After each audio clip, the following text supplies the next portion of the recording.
Heto na po mga kapamilya, ang mga kaganapan sa 13th Hubay Clan Reunion na ginanap sa General Santos City. Matatandaan po natin na sa nakaraang vlog ni Kuya AJ is meron tayong pa day 1 kung saan doon nangyayari ang welcome dinner na ginanap sa Hill 6. And ngayon is ang day 2. Day 2 may program proper na at saka ito ay gaganapin or ginanap sa Grand Palmera Hotel sa Jensen din. And unang-una sa day 2 guys is meron tayong pahuli mas. Ito ay ginanap sa Saints Peter and Paul Parish sa Lagao. And after sa huli mas guys, diretso na tayo sa venue sa Grand Palmera Hotel para doon po gaganapin ang mga programs, mga pakulo, exciting na mga parapols at kung ano-ano pa na magiging magiging enjoyable at saka memorable ang Hubay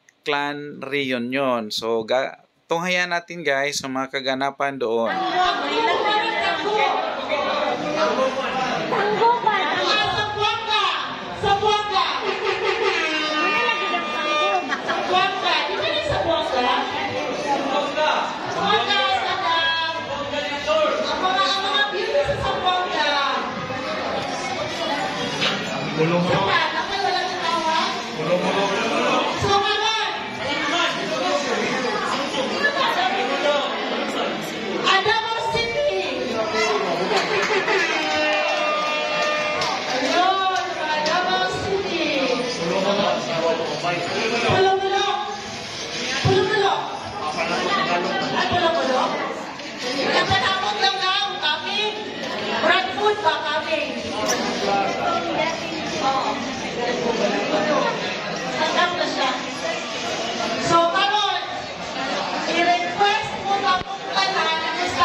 Mag-start to sa 1. So, meaning first ka nag-attend.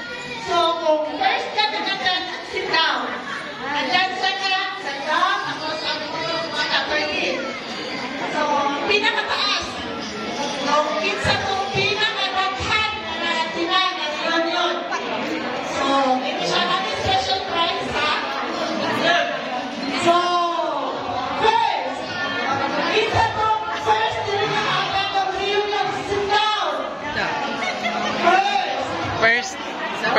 First man first.